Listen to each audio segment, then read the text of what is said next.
नमस्कार, मैं हूं संजय शर्मा। आप देख रहे हैं 4 PM महाराष्ट्र। सरकार डर गई है। राहुल गांधी ने अमित शाह के इस्तीफे को मांगकर सनसनी फैला दी है।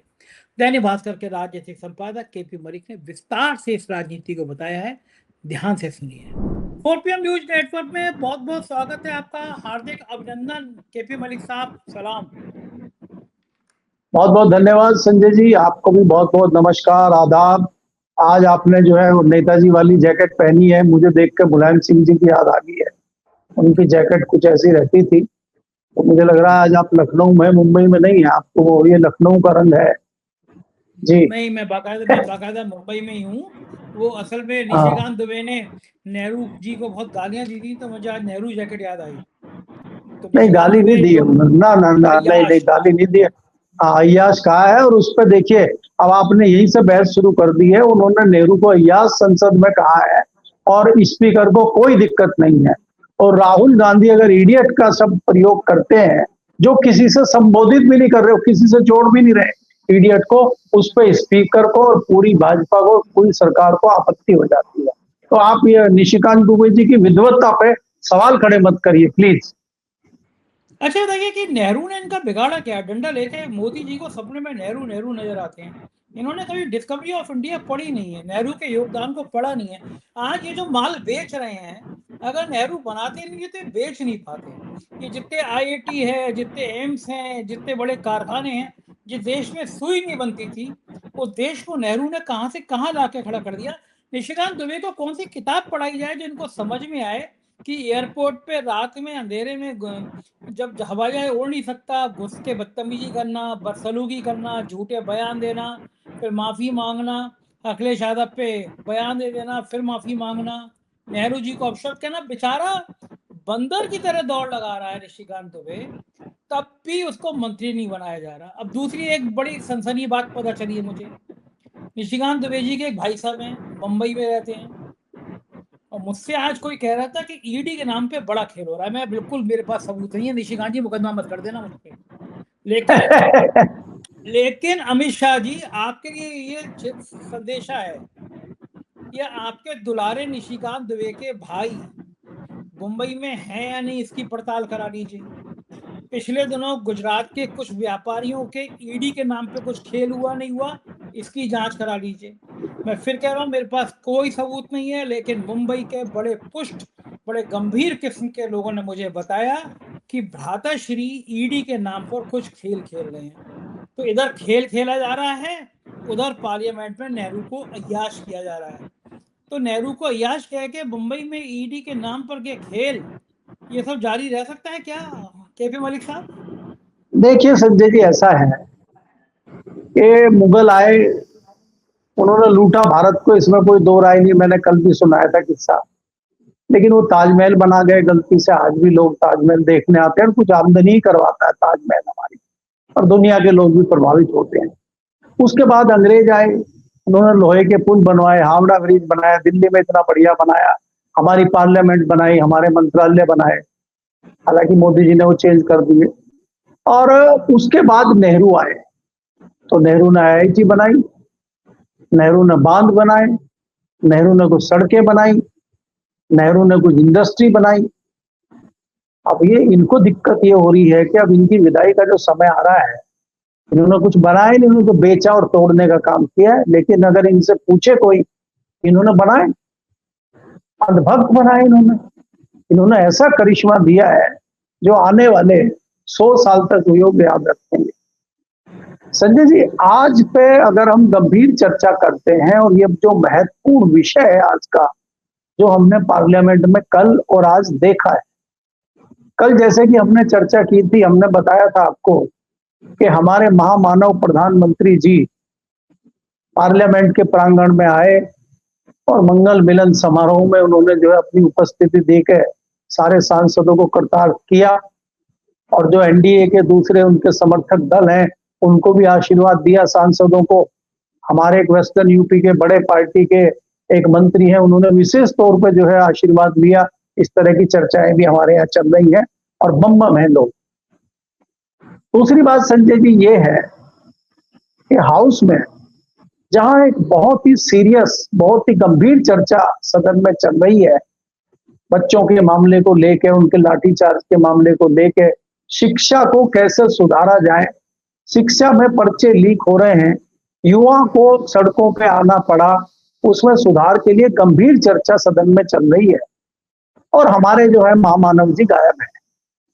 लेकिन आश्चर्य इस बात का है कि महामानव तो समय समय पर गायब होते रहे हैं।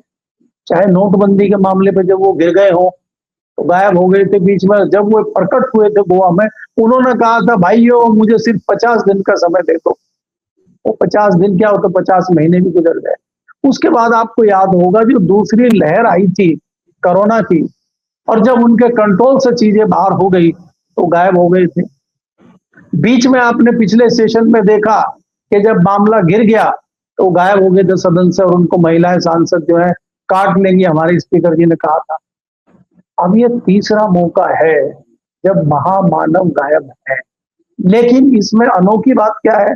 अनोखी बात यह है कि जो उनके गदाधारी भीम थे, उनकी अनुपस्थिति में संभालने के लिए मामला, तलवार उन्हीं के सिर पर लटक गई है और वो खुद भी गायब है। लीजिए, हमारे जो महामानव के जो गदाधारी भीम है वो भी गायब है, क्योंकि उन्हीं का इस्तीफा राहुल गांधी ने मांग लिया। जी, अब अमित शाह का इस्तीफा राहुल गांधी ने मांग लिया है और बार बार उनका कभी माइक बंद हो जाता है, कभी निशिकांत दुबे खड़े हो जाते हैं, कभी किरण रिजिजू खड़े हो जाते हैं, कभी आपके महामाननीय जो है राजनाथ जी डिफेंस मिनिस्टर, जिन्होंने बताया था कि कोई शहादत नहीं हुई है ऑपरेशन सिंदूर में, वो भी खड़े होकर सफाई दे रहे हैं। तो बीच बीच में क्या है कि राहुल गांधी को डिस्टर्ब करो, वो धारा प्रवाह ना बोल सके, बीच बीच में अड़ंगे लगाते हो, पूरी कोशिश की गई। और अंत में ये हुआ कि जब उनका भाषण खत्म हुआ और वो जो चीजें रखना चाह रहे थे वो रख नहीं पाए, तो उन्होंने बाहर मीडिया को बोला और उसके बाद उन्होंने प्रेस कॉन्फ्रेंस में चीजों को रखा, क्लियर किया कि हमें स्पष्ट तौर पे अमित शाह जी का इस्तीफा चाहिए। क्यों चाहिए इस्तीफा? भाई दो चीजें हैं, या तो आपने आदेश दिया है लाठीचार्ज का, गोली चलाने का, कि लाठी जो कील लगा के मारने का, ये आपने आदेश दिया है। और अगर आप कहते हैं आदेश नहीं दिया है, तो दिल्ली पुलिस ने आपके बिना आदेश के कैसे कर दिया है? तो दोनों परिस्थिति में हमारे जो है गृह मंत्री जी फंस गए हैं और अब उनको समझ नहीं आ रहा करें तो क्या करें। और आप ये देखिए कि देश भर के युवा दोबारा विचार कर रहे हैं जिस प्रकार से कानूनी कार्रवाई हो रही है, और बिहार जैसे स्टेट में आपने आदेश जारी करने के बाद के किसी पर कोई कार्रवाई नहीं है। खबरें ये आ रही हैं कि युवाओं पे, छात्रों पे लगातार कार्रवाई की जा रही है। तो क्या ऐसे में युवा दोबारा सड़कों पे आएंगे? क्या ऐसे में अमित शाह जी का इस्तीफा होगा? क्या विपक्ष इस पे प्रेशर बनाएगा? बहुत सारे गंभीर सवाल पार्लियामेंट में भी खड़े हो गए और बाहर भी खड़े हो गए हैं। इससे भारतीय जनता पार्टी घबराई हुई है संजय जी, और जवाब देने के लिए ना भारतीय जनता पार्टी के किसी मंत्री पे है और ना किसी इनके सांसद पे है। फिर वही कल जिन्होंने प्रेस कॉन्फ्रेंस की थी पात्रा जी ने आज फिर प्रेस को कहा कि देखिए पैतरा बदल दिया है, राहुल गांधी ने बताई, ये पहले कह रहे थे शिक्षा पे करो और हमने इस्तीफा कर दिया धर्मेंद्र प्रधान जी का, और अब बताइए अमित शाह जी का इस्तीफा मांगने लगे। मतलब एक तरह से गिड़गिड़ा रहे हैं, जैसे कि देखिए पैतरा बदल दिया, जैसे ये लोग पैतरा नहीं बदलते और ये सीधी साधी सच्चाई की राजनीति करते हैं। अब इनको समझ नहीं आ रहा है संजय जी, विपक्ष बहुत हावी है सरकार पे, और विपक्ष जिस तरह से एग्रेसिव होकर सवाल पूछ रहा है, जिस तरह से दबाव बना हुआ है, जिस तरह से चर्चा शुरू हो गई है कि किसान भी आंदोलन करने के लिए तैयारी कर रहे हैं, टैक्सी वाले भी E20 पे तैयारी कर रहे हैं, और बीच में महंगाई पे भी कोई आंदोलन शुरू हो सकता है। इस सुगबुगाहट को देखते हुए, इस सुगबुगाहट को सुनते हुए सरकार बहुत ज्यादा डरी हुई है और प्रधानमंत्री जी को समझ नहीं आ रहा करें तो क्या करें। जी बिल्कुल ठीक कह रहे हैं मलिक साहब। और एक बढ़िया बात यह है कि जितेंद्र सिंह ने कहा कि भाई गोली चलाने का आदेश मंत्री थोड़ी ना देता है, वो तो मजिस्ट्रेट देता है। बहुत मार्के की बात कही है उन्होंने कि मजिस्ट्रेट देता है। तो फिर कार सेवकों पर गोली चलाने का आदेश मुलायम सिंह यादव कैसे दे सकते हैं? वो तो मुख्यमंत्री थे। जब मंत्री नहीं देता तो मुख्यमंत्री कैसे देते हैं? ये तो कहते हैं कार सेवकों पर गोली चलाने का आदेश मुलायम सिंह ने दिया था। जितेंद्र सिंह कह रहे हैं मंत्री थोड़ी ना देता है आदेश, वो तो मजिस्ट्रेट देता है। और उस समय आदेश किसने दिया? मुख्यमंत्री के प्रमुख सचिव तो खुद नृपेंद्र मिश्रा थे, तो या तो उन्होंने दिया या मजिस्ट्रेट ने दिया। ये दोहरी बातें, क्या अब ये खुद अपनी चीजों में फंस रहे हैं? संजय जी, दोहरा चरित्र भारतीय जनता पार्टी का है। जहां इनको देखिए, जहां इनको अपना फायदा दिखता हो वहां श्रेय खुद ले लेते हैं, जहां इनको लगे हम फंस रहे हैं उसको नकार देते हैं। दिल्ली में मजिस्ट्रेट होता ही नहीं है, दिल्ली में फैसला डीसीपी लेता है, उसके बाद एसीपी लेता है। यहाँ मजिस्ट्रेट का कोई लेना देना है नहीं। लेफ्टिनेंट गवर्नर के थ्रू गृह मंत्री ही दिल्ली पुलिस का मालिक होता है, वही उसका बॉस होता है। तो यहाँ वो चीज लागू ही नहीं करती, इनको कुछ पता ही नहीं। दूसरी बात ये है कि ये जो कह रहे हैं कि श्रेय लेने वाली बात है, आपने तो देखा है ना, प्रधानमंत्री जी हर जगह श्रेय लेते हैं। अगर हाइड्रोजन ट्रेन के 4 डब्बों की ट्रेन को झंडी दिखानी हो तो प्रधानमंत्री जी दिखाते हैं। पूरे देश में कहीं भी आपको छोटी रेल का उद्घाटन करना हो तो प्रधानमंत्री जी झंडी दिखाते हैं। और जब अब जिम्मेदारी आ गई है मंदिर चोरी की, लाठीचार्ज की, आंदोलन की, तो मोदी जी कह रहे हैं मेरी कोई जिम्मेदारी नहीं। भाई धर्मेंद्र प्रधान झेले, अमित शाह झेले, और वहां पे जो है अपने वो चंपत राय जी झेले, मेरा कोई लेना देना नहीं है। क्योंकि इन्होंने तो कमेटी बनाई नहीं थी, इन्होंने तो ट्रस्ट बनाई नहीं थी, इनका तो कोई, इन्हें तो मंदिर में शायद गए भी नहीं थे, इनका भूत चला गया था। वो जो राम की तस्वीर पेश की थी, वो जो बाल राम थे उनका हाथ पकड़ के अंदर ले गए थे, और मोदी जी उनके योगी जी के कंधे पे हाथ रख के जब बात कर रहे थे, वो इनके भूत की फोटो है, ये खुद नहीं गए थे। तो जहां जहां फायदा हो, जहां जहां आपको हीरो बनना हो, वहां अपनी तस्वीर आगे कर दीजिए। और जहां लगे कि यहाँ आपको जिम्मेदारी लेनी पड़ेगी, यहाँ आपको जिम्मेदारी उठानी पड़ेगी, यहाँ आपको जवाबदेही उठानी पड़ेगी, वहां गायब हो जाइए आप। तो ये तो भारतीय जनता पार्टी की बहुत अच्छी रणनीति है, इसको हम पिछले 12 साल से देख रहे हैं लगातार। जी मलिक साहब, ये समाजवादी पार्टी के लोग भी पीछा नहीं छोड़ रहे हैं। आज पार्लियामेंट के बाहर सारे एमपी तख्ती लगा के चंदा चोर चंदा चोर चंदा चोर हो, ये राम मंदिर का चंदा चोरी ऐसे गले में अटकाए। प्रधानमंत्री जी ने, लोग कहते हैं कि हल्का हल्का छात्र आंदोलन को बढ़ावा दिया था कि चंदा चोरी पीछे चला जाए, ये नहीं पता था कि ये आंदोलन गले में अटक जाएगा। लेकिन चंदा चोरी का मुद्दा क्या चुनाव तक खत्म हो पाएगा? चंपत राय अभी तक चंपत नहीं हुए हैं, वहीं पे हैं। एसआईटी बचाने की कोशिश कर रही है सबको, नृपेंद्र मिश्रा की गिरफ्तारी नहीं हुई है। आखिर राम मंदिर के चंदा चोरों को नहीं पकड़ पा रही है लोग, तो किसको पकड़ेंगे?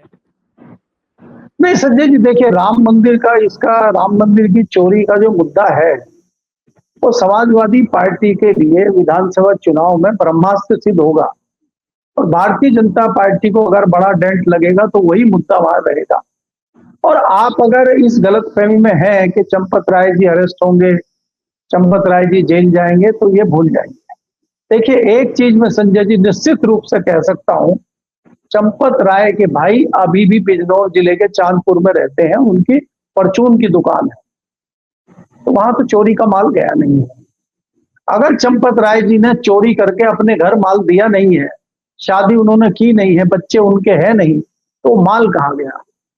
तो फिर माल तो कहीं और गया ना। या तो माल वो सांसदों को, विधायकों को खरीदने में गया है, या वो फिर जो कार्यालय बने उनमें गया है।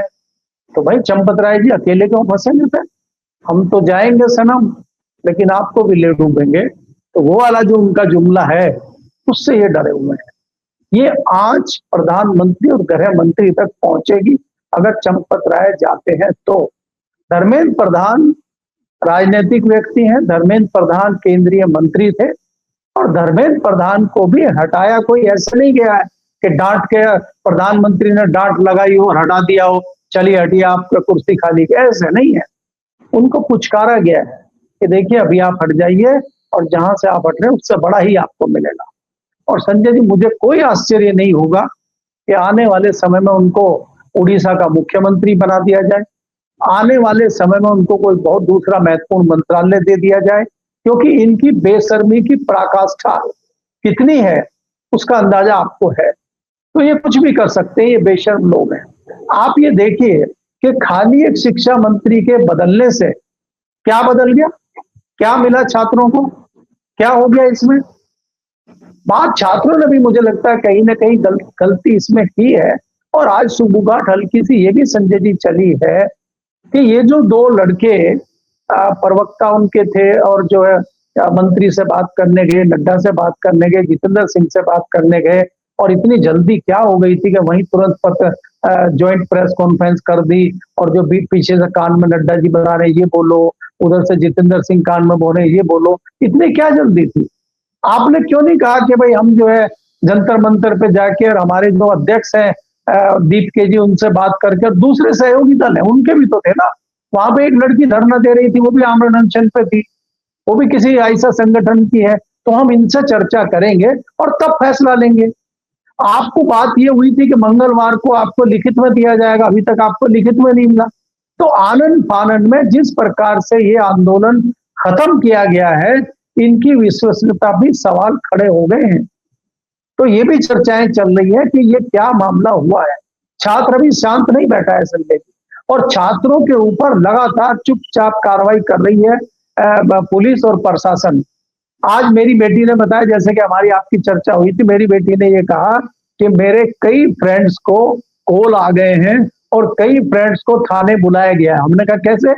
बोला इन्होंने फ्री का वाईफाई यूज कर लिया, और वाईफाई से उनका नेटवर्क और उनकी सारी चीजें पता लग गई। तो मैंने कहा तेरा क्या हुआ? बोला मैंने वाईफाई लिया ही नहीं, फ्री का आपने बताया कि फ्री की चीज लेनी नहीं है, तो मैंने अपने मोबाइल का डाटा यूज करा, इसलिए मेरा रिकॉर्ड कहीं आया नहीं। और मेरी जो फ्रेंड मेरे साथ गई थी, उसमें एक लड़का भी था, 3 लड़कियां थी, सबके यहाँ पुलिस के फोन आ गए हैं, और सबका ये किसी को मेल आ गया है, किसी को व्हाट्सएप आ गया है, किसी को फोन आ गया कि आपने ये किया है, आप थाने में तशरीफ ले जाए, किसी को फोन आ गया। तो आप ये देखिए कि ये बैठे नहीं है शांति से, ये उधर भी लगे हुए हैं। और चाहे बिहार हो, चाहे आपका बंगाल हो, चाहे आपका हिमाचल हो, चाहे दूसरा प्रदेश कोई भी हो, उत्तराखंड हो, यूपी हो, सब जगह उन लोगों को उठाया जा रहा है। आज कई पत्रकारों के फोन आए उत्तर प्रदेश से, वहां भी पुलिस ढूंढ रहे हैं उनको कि भाई आप धरने में गए थे क्या? बोला हाँ जी गया था। बोला क्यों गए थे? बोला मेरा बेटा था ना वहां, उसके साथ में गया था। बोला अच्छा ठीक है। इस लेवल पे आपकी स्क्रीनिंग पुलिस कर रही है, तो पुलिस लगी हुई है बिल्कुल। लेकिन आप ये देखिए कि आज एक खबर और आई है, जो सीआरपीएफ के डीजी हैं, उन्होंने कहा है कि भाई मैं जिम्मेदारी लेता हूं। देखिए आप समझ लीजिए कि कहां से कहां बात आ रही, जबकि उनका कोई लेना देना नहीं है, वो जिम्मेदारी ले रहे हैं। क्योंकि चर्चा ये है कि वो बंगाल कैडर के हैं, और वो ये कह रहे हैं कि शायद आशीर्वाद मिल जाए और वो डीजीपी वेस्ट बंगाल बन जाए। उनकी चर्चा है कि वो अगले महीने डीजीपी वेस्ट बंगाल बन सकते हैं। तो यहाँ चारों तरफ खेल चल रहे हैं, लेकिन अमित शाह जी बड़ी दिक्कत में है।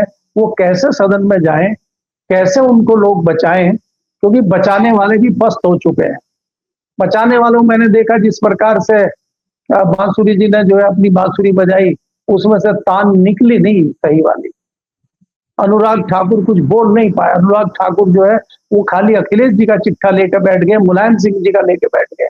उन्होंने मुलायम सिंह जी का बताया, और आज कई समाजवादी पार्टी के सांसदों ने उनके बक्कल उतार दिए। उन्होंने कहा कि मुलायम सिंह ने जो जो किया वो आप भूल भी नहीं सकते, सोच भी नहीं सकते। जिस सेना की आप बात कर रहे हैं और जिस मुलायम सिंह की आप बात कर रहे हैं, उसी ने सेना का सम्मान बढ़ाने का काम किया था। उनके जो सब उनके परिवार को नहीं मिलते थे, रक्षा मंत्री रहते हुए मुलायम सिंह ने ये तय किया था कि जो भी सेना का जवान शहीद होगा, ताबूत में उसका शव उसके घर तक पहुंचेगा। तो कैसे सेना के लोग भूल जाएंगे मुलायम सिंह को? तो आप उनके ऊपर टिप्पणी कर रहे हैं। आप में काबिलियत नहीं है, इसीलिए मोदी जी ने मंत्रालय से हटाया है आपको। तो जो खुद ही मंत्रालय से हट गए हो, वो गृह मंत्री को कैसे बचाएंगे संजय जी? बिल्कुल ठीक कह रहे हैं। और राहुल गांधी के हमले थोड़े मोड़े नहीं है। वो कह रहे हैं कि ये जो प्रधान है ये तो आरएसएस का चेहरा थे। हर जो वीसी बैठ रहा है, वीसी की नियुक्ति हो रही है, वो आरएसएस का आदमी है। ये बात तो ठीक है। छांट छांट के गवर्नर ऐसे आदमी की नियुक्ति कर रहे हैं, या तो भ्रष्ट हो या संघ का आदमी हो। संघ के आदमी भी ऐसा नहीं है कि बहती गंगा में हाथ नहीं धो रहे, बड़ा माल हो गया है। पहले भैया जी सीधे साधे हुआ करते थे। आजकल हमारे यूपी के लखनऊ के एक साय साहब है, साय कर रहे बहुत, वो एक भैया जी के जरिए करोड़ों अरबों रुपए कमा गए। तो ये भैया जी जो लोग हैं आजकल संघ के, ये भी माल कमाने और कमाने में जुट गए हैं। लेकिन राहुल गांधी जिस तरह से संघ पर हमला बोल रहे हैं, आज उनके बहुत सारे शब्द काट दिए गए हाउस से, वो संसदीय उसकी परंपरा में नहीं है ये सब। लेकिन लोकसभा अध्यक्ष ने उनके शब्द कटवा दिए, रिकॉर्डिंग में नहीं आए उनके। ये इस तरह अगर आप उनके नहीं लोगे, शब्द लोगे, उनके बात काट दोगे, उन्होंने कहा मैं प्रेस कॉन्फ्रेंस में सब कुछ बोलूंगा, तो कौन पार्लियामेंट के दस्तावेज पढ़ने जाएगा? राहुल गांधी ने तो बता दिया कि आज खेल क्या है, कि वो सरकार डर रही है। ओम बिरला इतनी बार टोकते हैं, बीजेपी के किसी नेता को टोकने की हिम्मत नहीं है, लेकिन राहुल गांधी को टोकते हैं। राहुल गांधी का कद तो खुद बढ़ा रही है सरकार, मुझे लगता है। संजय, देखिए जिस तरह से एग्रेसिव है राहुल गांधी, मैं खाली राहुल गांधी नहीं, विपक्ष भी जिस तरह से एग्रेसिव है, आप चाहे अखिलेश यादव की स्पीच देखिए, उनके दूसरे सांसदों की स्पीच देखिए, आप प्रियंका गांधी की स्पीच देखिए, आप गोगोई की स्पीच देखिए, कांग्रेस के तमाम नेताओं की देखिए, कितनी एग्रेसिव स्पीच होती है। पहली बात तो यह है कि इस स्पीच का एक कारण भी होता है, क्योंकि विपक्ष के पास सवाल पूछने के लिए बहुत सारे सवाल होते हैं विपक्ष में। मैंने कल भी कहा था आपको कि सवाल भाजपा भी पूछती थी जब कांग्रेस की सरकार थी, और हम पत्रकारों को बड़े अच्छे लगते हैं विपक्ष के सवाल, क्योंकि वो खुल के सवाल पूछते हैं।